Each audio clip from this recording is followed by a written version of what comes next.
Hi, everybody. Welcome to English Digest. I'm Tom. Hi, I'm Stephanie. And today's the day, and tomorrow's another day, in which we discuss a program on Animal Planet. As you know, Animal Planet is a channel on cable TV in which they show lots of nature shows, documentary films about the natural world. In this particular case, though, of course, they show programs mostly about animals. Right. We're going to be looking at a variety of animals.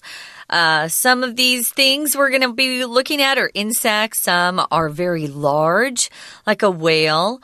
And I think we're going to even talk about koalas and kangaroos, which I really like both of those.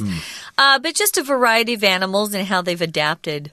Indeed. And, of course, we've got all sorts of animals to discuss on this program. But, hey, without further delay, we'll get to our program right now. Let's read the entire contents, and we'll be right back.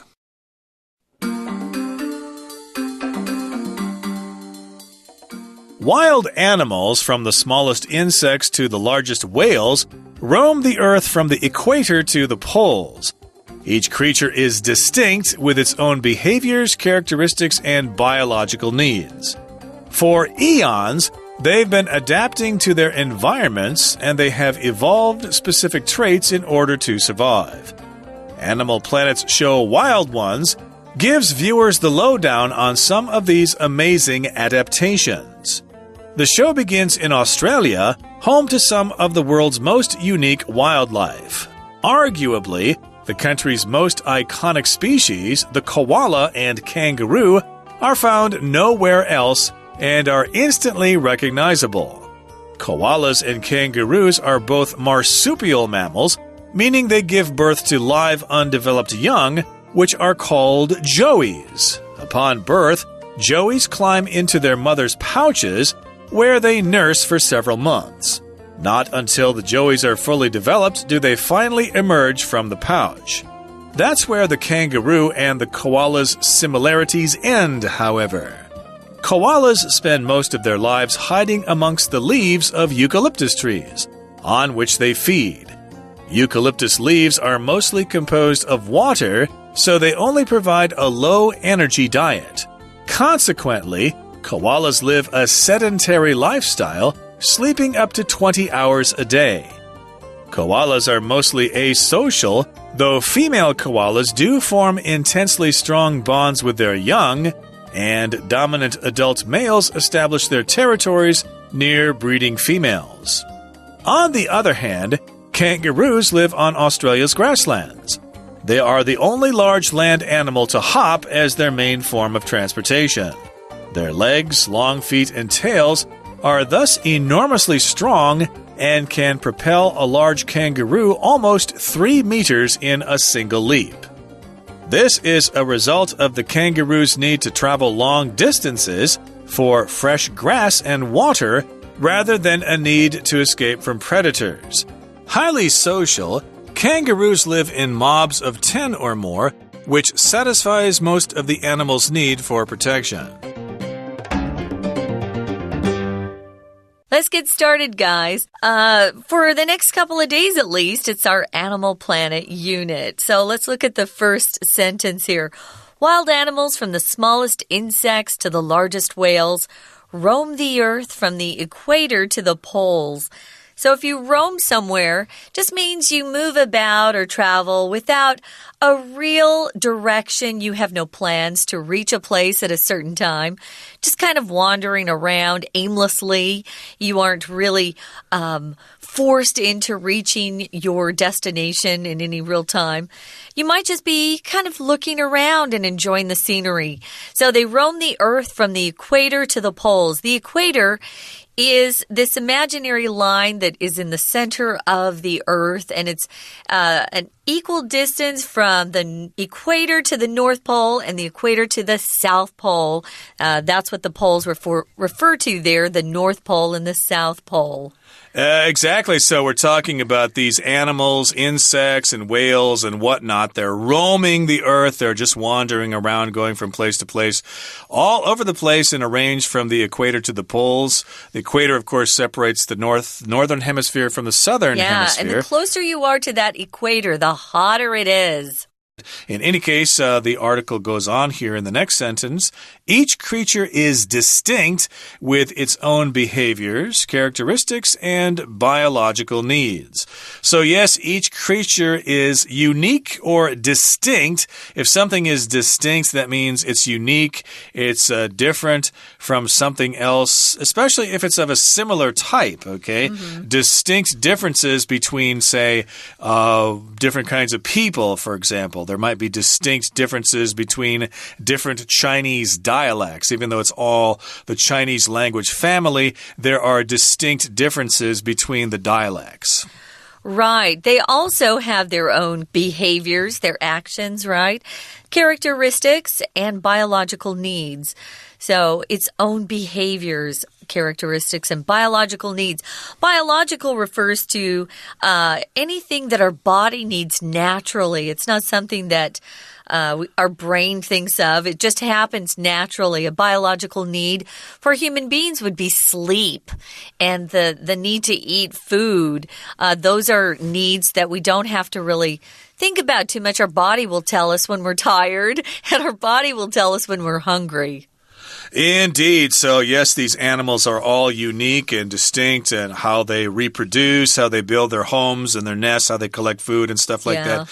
And, of course, collecting food and eating the food has to do with their biological needs, how they survive and stuff like that. Now, for eons, or for long periods of time in Earth's history, they've been adapting to their environments, and they have evolved specific traits in order to survive. So, again, an eon, of course, is a very, very long period of time. Could be thousands of years, for example, maybe even millions of years. You can use it in exaggeration, too. Yeah. It took my son eons to arrive home for Chinese New Year. He got stuck in traffic, and he was supposed to be here at 10 in the morning, but he didn't actually get here until 2 a.m. that night. It seemed like an eternity. But in this particular case, I think we are actually talking about thousands, if not millions of years. These creatures need to adapt to their environments. As the environments change, they need to make changes in order to survive in a new place. If you are going to move to another country, for example, you need to adapt to your surroundings. You need to get used to the fact that you're going to have to eat different kinds of food than you're used to.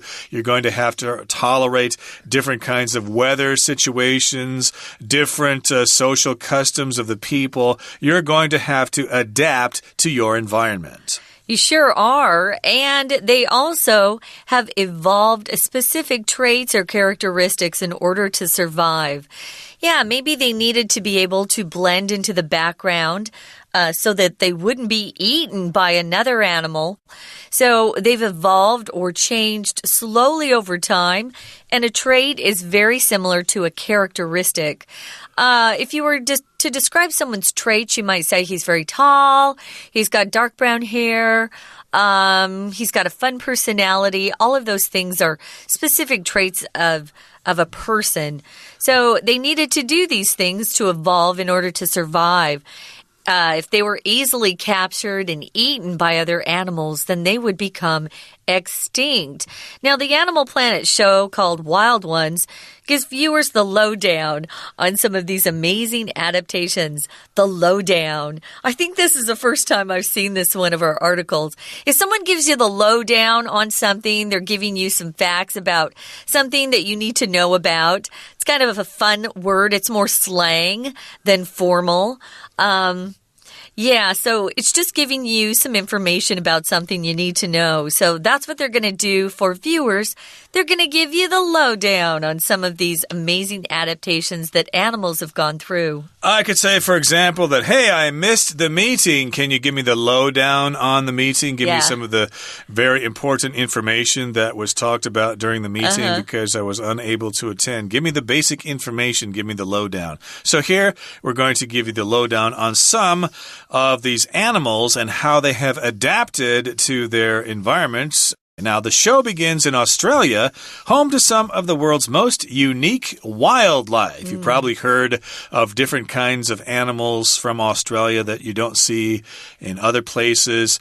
Arguably, the country's most iconic species, the koala and kangaroo, are found nowhere else and are instantly recognizable. So, yes, indeed, we're calling the koala and the kangaroo iconic species. If something's iconic, it's kind of a symbol for something. It stands for something. So if you think of Australia, lots of people often think, oh, kangaroos, oh, the koala. That's kind of a symbol or an icon of the land down under because, hey, you can't find koalas and kangaroos in other places, at least besides zoos. Yeah, just at the zoo. I wish we had both of those animals here because they're so cute. Yeah, what's a marsupial? I remember when I first came to Taiwan, we taught about some animals, and this is one of the vocabulary words. I'd never seen it before. I'm not into animals per se. So a marsupial is a mammal whose members are born incompletely developed. And are typically carried in a mother's pouch. So it doesn't apply to many animals, but it definitely applies to the kangaroo. So a marsupial mammal. A mammal is an animal who drinks mother's milk and is born alive. It's not born in an egg and hatched like a chick is hatched and becomes a chicken later. So meaning they give birth to live underdeveloped young. They're not, full grown-ups when they're born. They're babies and they have to grow up. And they're both called joeys when they're little babies, which is kind of a fun word. Joey, yeah. Usually that's a male name. Joey, I'm not angry anymore. That's a song by Concrete Blonde, by the way. But in any case here, Joey is the word for the young kangaroos here. We have lots of different words for young, like a kitten, for a cat, for example. There are other words I can't think of off the top of my head right now. But in any case, that's what a mammal is.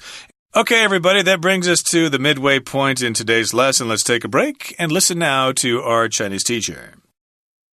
Hello everyone, my name is Tina. 我们首先来看到今天第一段的 Each creature is distinct with its own behaviors, characteristics, and biological needs.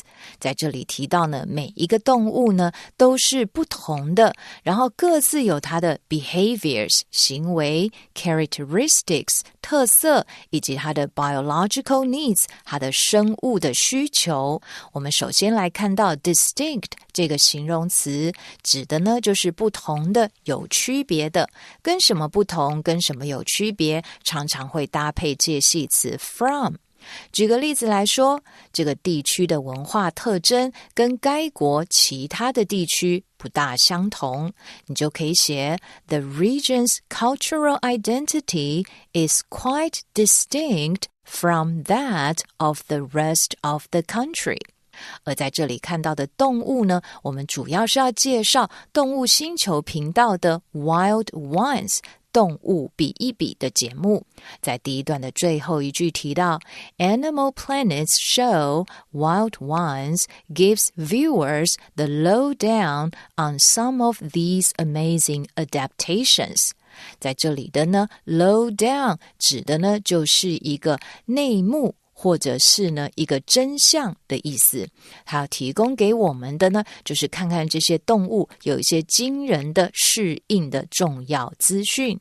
Adaptations 其实就是前面的动词 adapt 动词适应的意思。举个例子来说，大部分的学生呢对于适应大学生活没什么困难，你就可以说 Most students have little difficulty adapting to college life。 这里要提醒同学的是 adapt to 后面要加的是名词哦。接着来看到第二段，要介绍首先是澳洲呢最有名的无尾熊跟袋鼠。第二段的第二句提到 Arguably, the country's most iconic species, the koala and kangaroo, are found nowhere else and are instantly recognizable. 在这里的 arguably 其实是解释成为有待商榷的、可论证的。不过在这里呢，我们就翻译成为呢，这两种动物啊，大概就是澳洲最具代表性的物种了。而 iconic species 也就是有具代表性的物种的意思。那么在其他的地方都找不到这两种动物，而且很容易呢就 recognizable， 很容易一眼就认出来了。 We're going to take a quick break. Stay tuned. We'll be right back.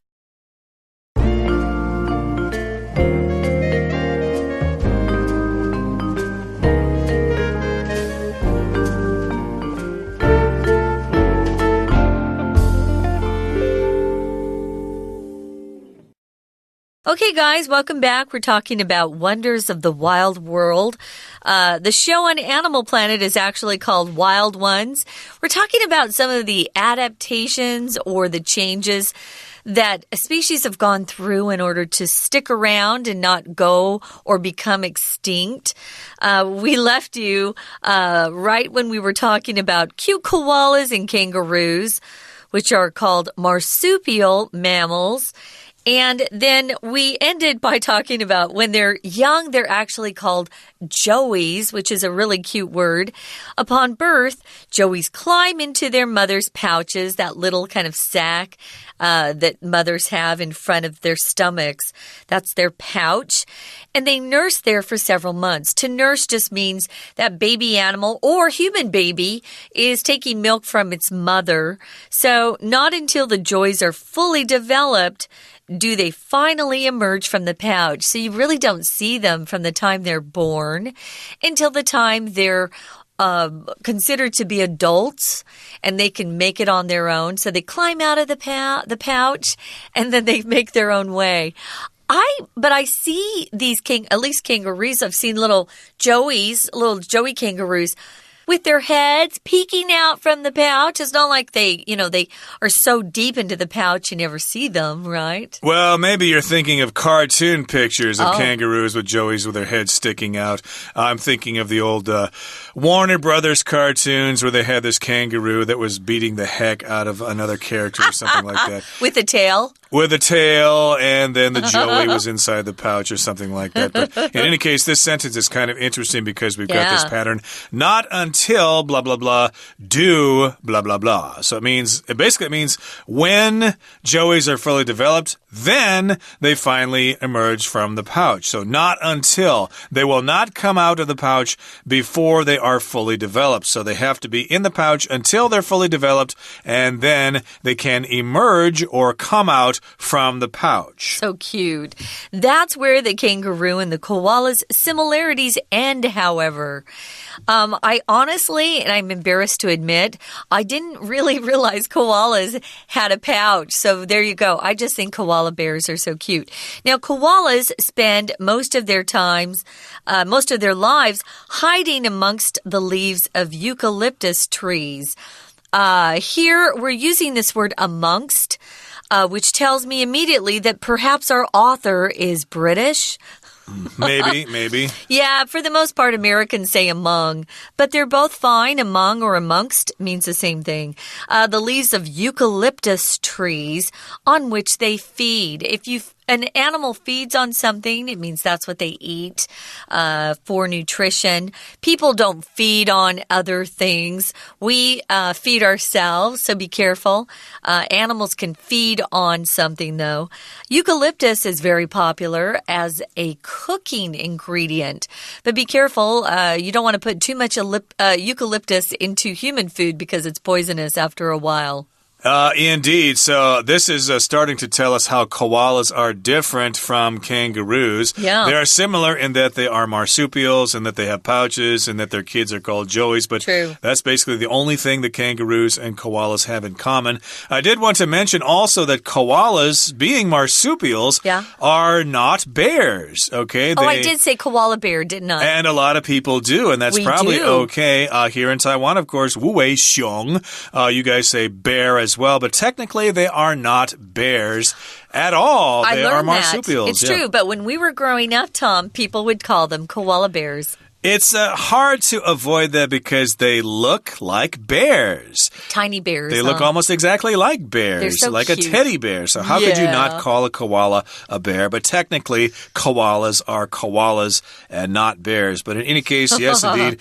They live in eucalyptus leaves here amongst the leaves of the trees. They feed on those leaves.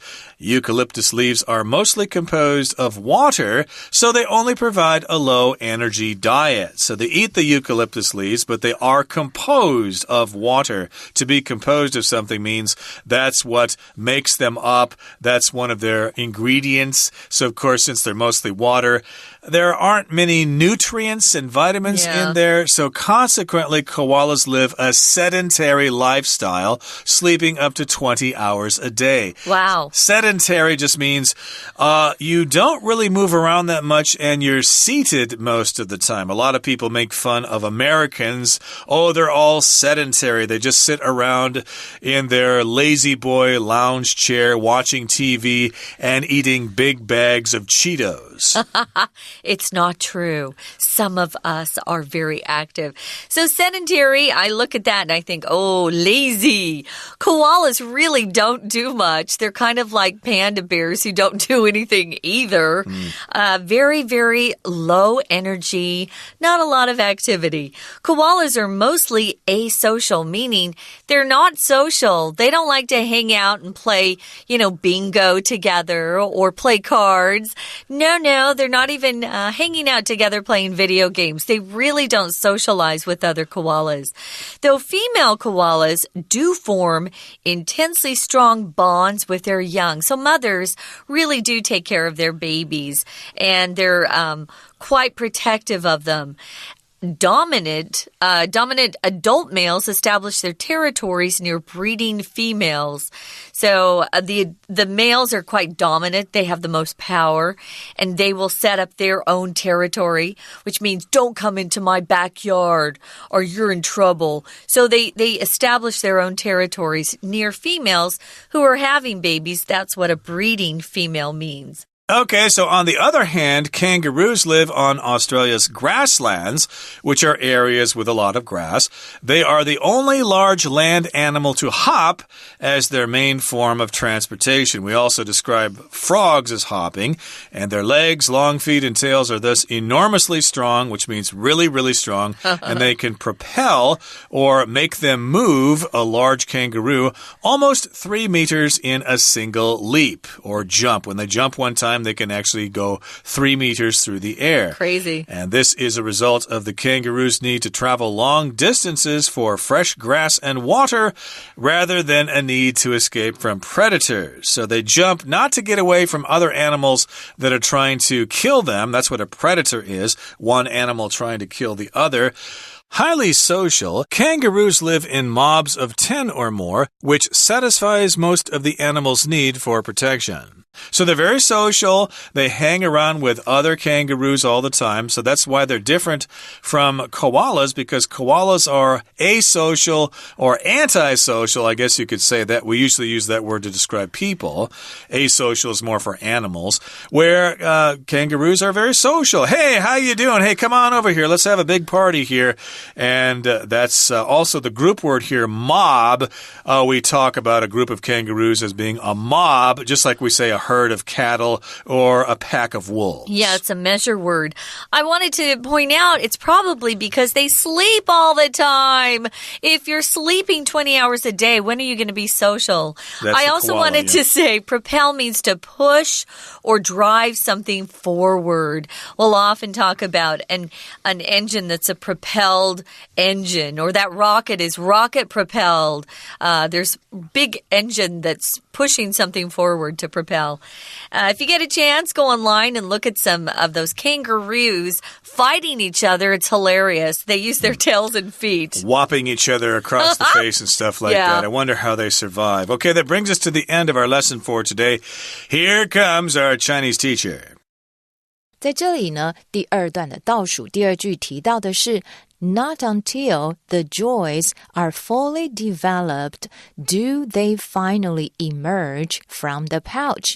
我们要注意的句型是 not until 后面可以加一个时间或者是一个句子，然后后面的主要的句子要记住是要倒装，所以你会看到在这里我们讲的是 do they finally emerge from the pouch.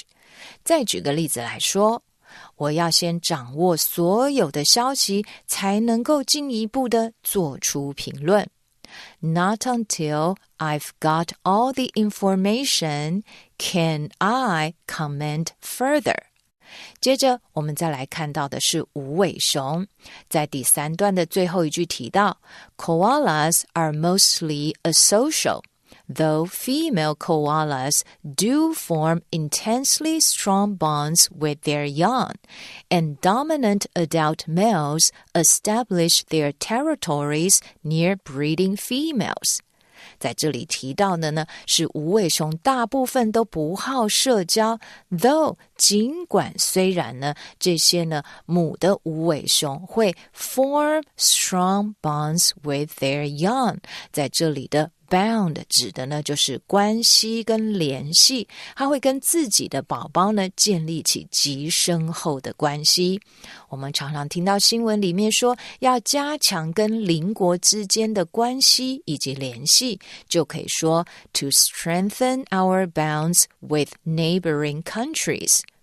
而回到课文里面，后半句提到的是 dominant adult males， 也就是这些呢已经占主导地位的成年公无尾熊，则会在这些繁育中的母无尾熊附近建立起他们自己的地盘。